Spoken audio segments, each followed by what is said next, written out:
ABP news सर्वसामान्य जनतेचं खुलं व्यासपीठ।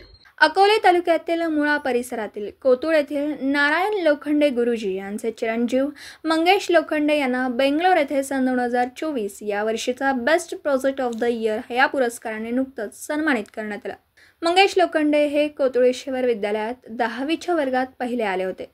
पुढील शिक्षण संगमनेर येथील सह्याद्री विद्यालयात पूर्ण करून पुणे येथे COEP कॉलेज ऑफ इंजिनिअरिंग येथे मेकॅनिकल पदवी मिळवली व पुणे येथील इन्फोसिस या नामांकित कंपनीत त्यांना नोकरी मिळाली।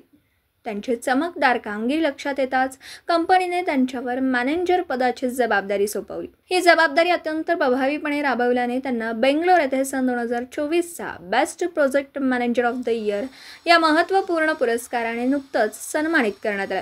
कोतुळ येथील या लोखंडे परिवारात संजय, मंगेश, प्रशांत तिघेही भाऊ उच्च शिक्षित असून त्यांचा जन्म अत्यंत गरीब शेतकरी कुटुंबात झाला आहे। चिकाटी, कठोर परिश्रम, जिद्द समोर ठेवून मंगेशने कोतुळ व परिसरात आपल्या कार्याचा ठसा उमटवला। काकांचा आदर्श समोर ठेवून सुयश सुजित हे सुद्धा इंजिनिअरिंगचा अभ्यास करीत आहेत।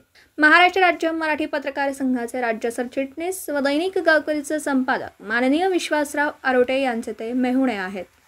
तर कोतुळ ग्रामपंचायतीचे माजी उपसरपंच भाजपचे तालुका उपाध्यक्ष संजय लोखंडे यांचे ते बंधू आहेत। नुकत्याच 3 वेळा MPSC उत्तीर्ण होऊन DYSP पदी निवड झालेल्या शिवा अशोक शेळके यांचे ते अत्यंत निकटचे मित्र असून मंगेश लोखंडे यांचा हा कार्य सन्मान उल्लेखनीय असल्याचं त्यांनी म्हटलंय। अकोले तालुक्याचे नवनिर्वाचित आमदार डॉक्टर किरणजी लहामटे, ज्येष्ठ नेते शिवाजीराजे धुमाळ, सीताराम भांगरे, गणेश पोखरकर, महाराष्ट्र राज्य मराठी पत्रकार संघाचे उपाध्यक्ष अशोकराव शेळके, सुनील गीते, रवी आरोटे, डॉक्टर पप्पू, अभिजित देशमुख, बबलू पाटील देशमुख, हेमंत देशमुख, राजू पाटील देशमुख आदींनी अभिनंदन केलं। तर महाराष्ट्र राज्य पत्रकार संघाचे राज्य सरचिटणीस विश्वासराव आरोटे यांनी मंगेश यास पुढील वाटचालीस शुभेच्छा दिल्यात।